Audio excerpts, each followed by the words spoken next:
ભાવનગરના ઉમરાળા તાલુકાના ધોળા ગામમાં 68 વર્ષીય વૃદ્ધ ખેડૂત ઉપર થયેલા અત્યાચારનો મામલો સામે આવ્યો. જે અસામાજિક તત્વોએ બાબુભાઈ નવાડિયાના ખેતરમાં ઢોર ઘુસાડી 10 વીઘાના ઉભેલા કપાસના પાકને નુકસાન પહોંચાડ્યું હતું તેવો આક્ષેપ કર્યો, જેના કારણે ખેડૂતોને આશરે 3.5 લાખ રૂપિયાનું આર્થિક નુકસાન થયું. આ ઘટનાના પગલે પાટીદાર આગેવાન વિજયભાઈ માંગુકિયા સહિતના આગેવાનો ધોળા ગામે પહોંચ્યા હતા અને ખેડૂત પરિવારને હિંમત આપી હતી. વૃદ્ધ ખેડૂતે રડતા સ્વરમાં પોતાની વ્યથા વ્યક્ત કરી હતી. તેઓ હવે થાકી ગયા છે. ઘટનાને લઈને ગામના ખેડૂતોમાં રોષ જોવા મળ્યો હતો. તેમજ આ સાથે નાની મોટી ઘટના બને તો પોલીસ ફરિયાદ કરવા ખેડૂતોને શપથ લેવડાવવામાં આવ્યા હતા અને ગામડાને જીવંત અને ભયમુક્ત રાખવા માટે કડક પગલાં જરૂરી હોવાનું કહ્યું હતું. 68 વર્ષીય બાબુભાઈ નાવડિયા ખેતી કરીને પોતાની આજીવિકા ચલાવી રહ્યા છે, ત્યારે 10 વીઘાનો ઊભો કપાસ એ ચારી દેવાનું કામ કર્યું છે ને 10 વીઘાના ઊભા કપાસની અંદર ઓછામાં ઓછી 4 થી 5 લાખની આવક થાય.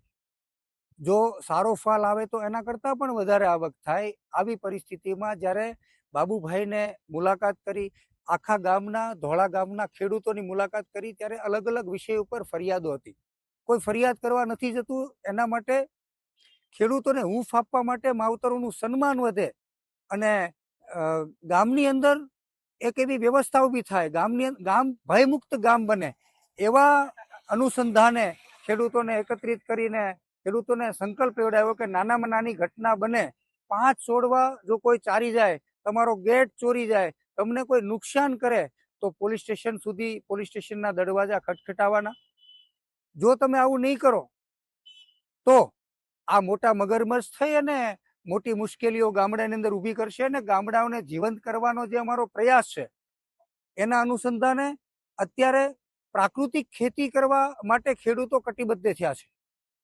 ગામનું પાણી ગામમાં, સીમનું પાણી સીમમાં, આવા સંકલ્પો સાથે ખેડૂતો અત્યારે ખેતી કરવા માટે ગામડા તરફ વળી રહ્યા છે. ત્યારે જો આવા લોકો અત્યાચાર કરે, ગામડાના ખેડૂતોને મદદરૂપ થવાના બદલે એની મુશ્કેલીઓ વધારે, ત્યારે ઉચ્ચ અધિકારીને અમે રૂબરૂ મળીને રજૂઆત કરી છે કે ધોળા ગામની અંદર જે ઘટના બની એમાં એક દાખલો બેસાડવામાં આવે, ગામનું વાતાવરણ ભયમુક્ત બનાવવામાં આવે, ગામની અંદર સુખ શાંતિ અને ગામની અંદર સમરસતા જળવાય. અસામાજિક તત્વો જે આતંક ફેલાવી રહ્યા છે, અસામાજિક તત્વોને કોઈ સમાજ નથી હોતો.